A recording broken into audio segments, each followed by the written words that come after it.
Social media पर channel Mahalakshmi ओर से आप सभी को चैत्र कृष्ण की दौड़ के साथ सादर झेझक करते हैं। आज की शुरुआत परसों है हमारे 23वें तीर्थंकर ज्ञान गलन करेंगे बारे में बात, पर आज करते हैं सीधी बात। क्या ऐसा हो सकता है कोई माँ अपने युवा बेटे को मार सकती है? सोच नहीं सकते। और वह माँ एक जैन हो, जैन कुल की हो, कि ऐसा हो सकता है?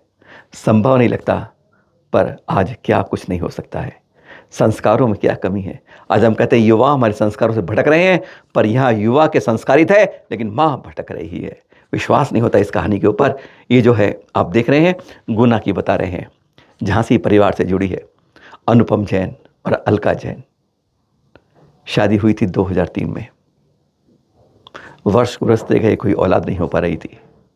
7 साल बाद IVF से इनकी औलाद हुई। वह दिन था 1 फरवरी 2010। अभी 2025 1 फरवरी को उसका 15वां जन्मदिन मनाया गया। बड़े खुशी से साथ रहते थे। छुट्टी के दिन आउटिंग करने जाते थे। माँ को बैडमिंटन और रील बनाने का शौक था और 15 साल के अभ्युदय को डांस का और रील बनाने का शौक था। पिताजी एक प्राइवेट बैंक में नौकरी करते थे।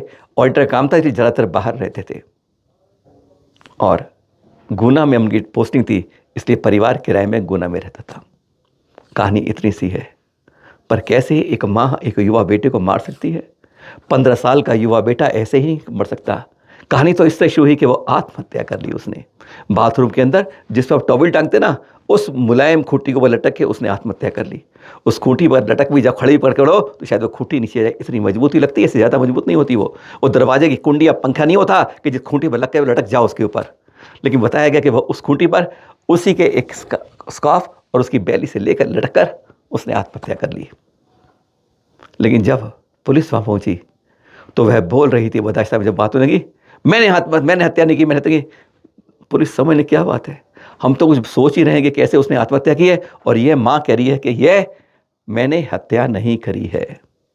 बस ये पहला झोल था जो उसकी तरफ इशारा कर रहा था। कहते हैं चोर की दाढ़ी में तिनका, चोर कितना भी कर ले, दाढ़ी में एक बात ऐसी चमकी जाती है कि वह तिनका नजर आ जाता है। ये पहली बात थी।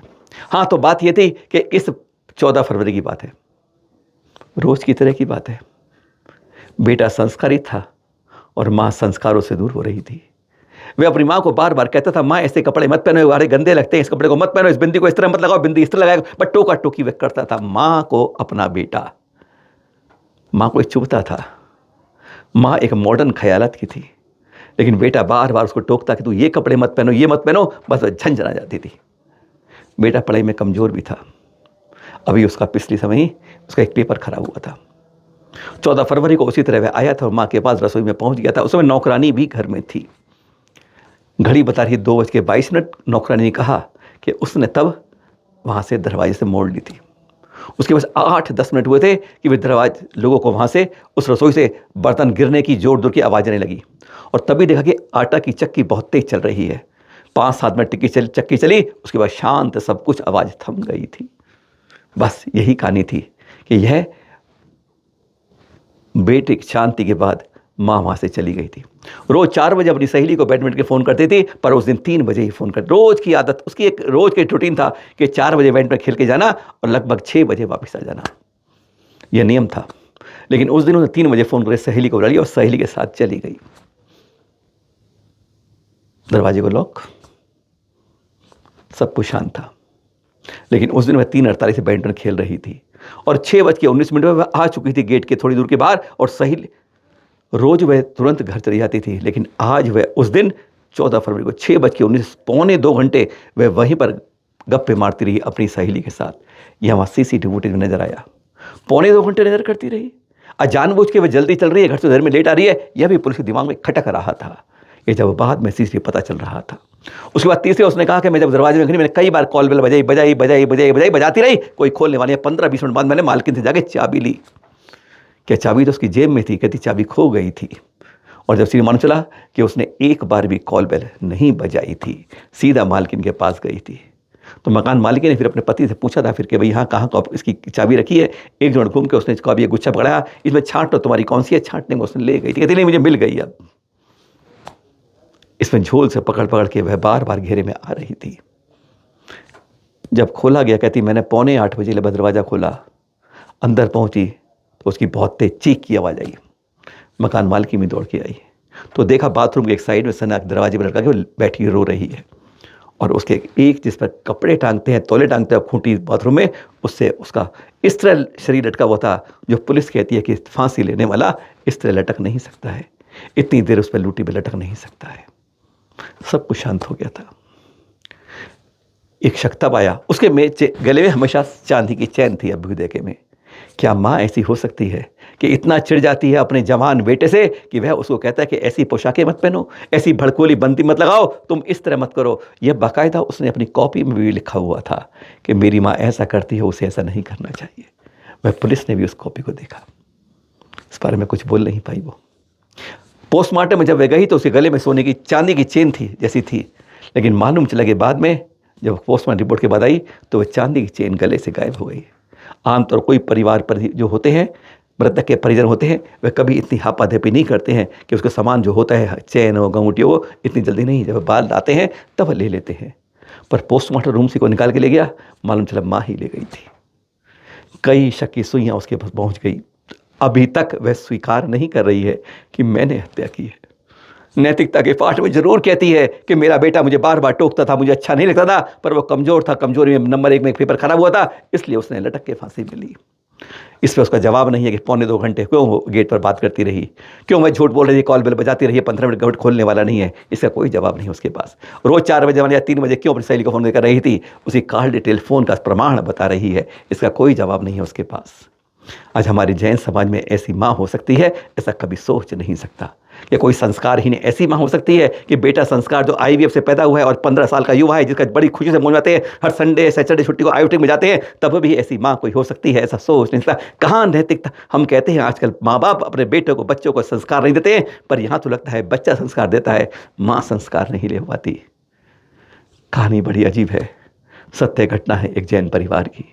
पिता सदमे में है कि वो सोच भी नहीं सकता कि जिसको वह उसका बेटा टोकता था कि अच्छे कपड़े सही मर्यादित पहनो, शोभा लगती है, उसकी माँ ऐसी हो सकती है कि अपने ही कलेजे के टुकड़े के जो औलाद के लिए तरसती थी, IVF जन्म हुआ, उस बेटे को 15 साल को वो गला घोट के माँ हार देती है।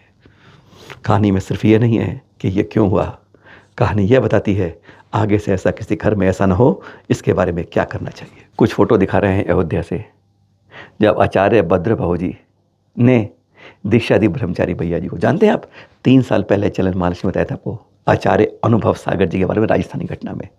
उन्होंने तब चलन महाराज भी हस्तिनापुर गई थी माता जी के पास, तो उन्होंने वहीं पर उन्हें प्रायश्चित दिया था, आचार्य पद से ब्रह्मचारी पद पर लाए थे। ये इसलिए बता रहे हैं कि सही रास्ता कैसे होता है। फिर वो प्रयागराज गए, उसके बाद दक्षिण चले गए और अपनी चर्या को निभाते रहे ब्रह्मचारी रूप में। माता जी के यहाँ से स्वामी जी ने हमसे पूछा भी था कि कैसी तुम्हें चर्या लग रही थी, हमने कहा बहुत अच्छी है। उन्होंने ब्रह्मचारी रूप में बिल्कुल प्रायश्चित लिया है, तो अब दीक्षा भी दे सकते हैं, एक कदम आगे बढ़ा सकते हैं। और फिर देख रहे हैं ये दृश्य है अयोध्या में, जब उन्हें आचार्य भद्रभाऊ जी द्वारा यह दीक्षा दी गई। हम यही कहते हैं गलती हद से होती है, हर इंसान से होती है, उसका प्रायश्चित लेके फिर वापस सीढ़ियाँ चढ़ी जा सकती हैं। ये एक उसकी बहुत बड़ी मिसाल है, धन्य है। और आचार्य भद्रभाऊ स्वामी द्वारा सागर जी ने अब उन्हें दीक्षा दी है, अब उनका नाम हुआ है भाव सागर। अब तो उन्हें हम नमन भी कर सकते हैं, नमोस्तु कर सकते हैं। कहते हैं ना, प्रायश्चित के लेकर फिर वापस उन सीढ़ी पर सकते हैं जिस तरह सीढ़ी चढ़नी चाहिए। बस यही तरीका है। हमारे शास्त्रों में कहा गया कि उचित प्रायश्चित लेके स्वीकार करें, गलती हुई नहीं हुई इस बात पे बहस तकरार ना करें, और वापस 3 साल की उस अवधि को पार करके वापस उस मंजिल पर चढ़ते जाएं।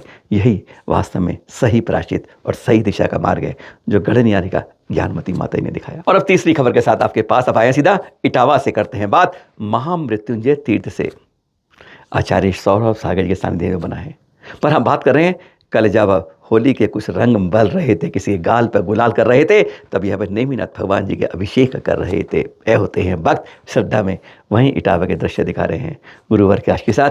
कहते हैं सही समय का सही उपयोग श्रद्धा नमन के साथ जब करते हैं तो कहते हैं कर्मों का अर्जन विस नहीं विसर्जन होता है। दृश्य इटावा के मृत्यु मामले तीर्थ। और चौथी खबर के साथ अब आपके पास बहुत गजब रोचक खबर है, ऐसी खबर आपने नहीं सुनी होगी। देख रहे हैं पुणे के ये महावीर स्वामी दिगंबर जैन मंदिर चांदनी चौक का है पुणे का। वहाँ पता ही कि बाकायदा नोटिस बोर्ड पे बोर्ड लगा हुआ है, सूचना लगी हुई है, और गजब की सूचना लगी है। किसी को नौकरी चाहिए, किसी को कारोबार करना है, कुछ भी करना है, तो इस मंदिर में अपने ड्रॉप बॉक्स में अपना CV डाल दीजिए। ट्रस्ट की जो अपना है, इस मंदिर कमेटी का ट्रस्ट आपसे संपर्क करेगा और आपको वह उचित जगह दिलाने का प्रयास करेगा। आज तक किसी मंदिर में ऐसा नहीं सोचा होगा आपने। हाँ, सहयोग के लिए गुल्लक होती हैं, कभी तीर्थ क्षेत्र कमेटी की होती है, कभी समाज के लिए होती है, कभी उस मंदिर के लिए होती है, तो होती हैं। पर पहली बार ऐसा ड्रॉप बॉक्स पड़ा हुआ है जहाँ पर आपको कारोबार या राजकोर की किसी ज़रूरत है तो अपना CV डालिए। उसमें जो उनकी कमेटी है मंदिर की, वह सहयोग करेगी कि आपकी वह उचित नौकरी मिल जाए या आप उचित तौर से अपना ऑक्यूपेशन या कारोबार कर सके। है ना, एक गज़ब की बात, खास बात है आज के लोगों के लिए। और जाते जाते 5वीं खबर में आपको वीडियो दिखाएंगे, गज़ब के नागपुर से बताएंगे, क्या थर्ड जेंडर, क्या किन्नर भी ऐसे हो सकते हैं क्या? नहीं सोच सकते आप। हम में से कुछ ऐसे होंगे जो 24 तीर्थंकर के नाम नहीं बोल सकते हैं, विद्यासागर जी मौनी महाराज का गुणगान नहीं कर सकते हैं, पर इनसे सुनी रंगी टोली ने होली के दिन क्या गजब ढाया, जब जैनों को यह सिखलाया। है ना, गजब की बात है। जाते जाते दोनों सुन लीजिए, 24 तीर्थंकरों के नाम सुन लीजिए जय जिनेंद्र के साथ, और साथ में गुरुवर के बारे में क्या कहते हैं एक बार वह सुन लीजिए। जाते जाते ये इसलिए है, अपने अंदर संस्कार डालिए पहली स्टोरी से, और 5वीं से, जब आपके अंदर जज्बा हो तो कहते हैं कुछ भी हल्का नहीं होता है। सुनते जाइए, फिर मिलेंगे आपके पास। जय जिनेंद्र सबको। मैं बोल रही हूँ डागा हॉस्पिटल के पीछे रहती हूँ मैं, ज्योति नगर खदान, कल्याणी माँ की टोली, लचका और रीना और उमा। ठीक है, हाँ, मेरे 24 तीर्थंकरों की दुआएं बनी रहे।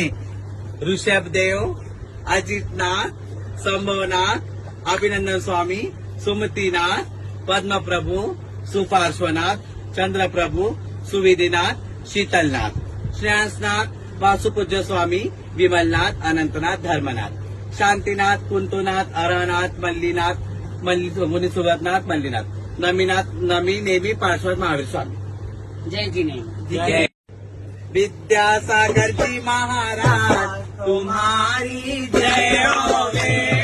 विद्यासागर जी महाराज तुम्हारी जय होवे।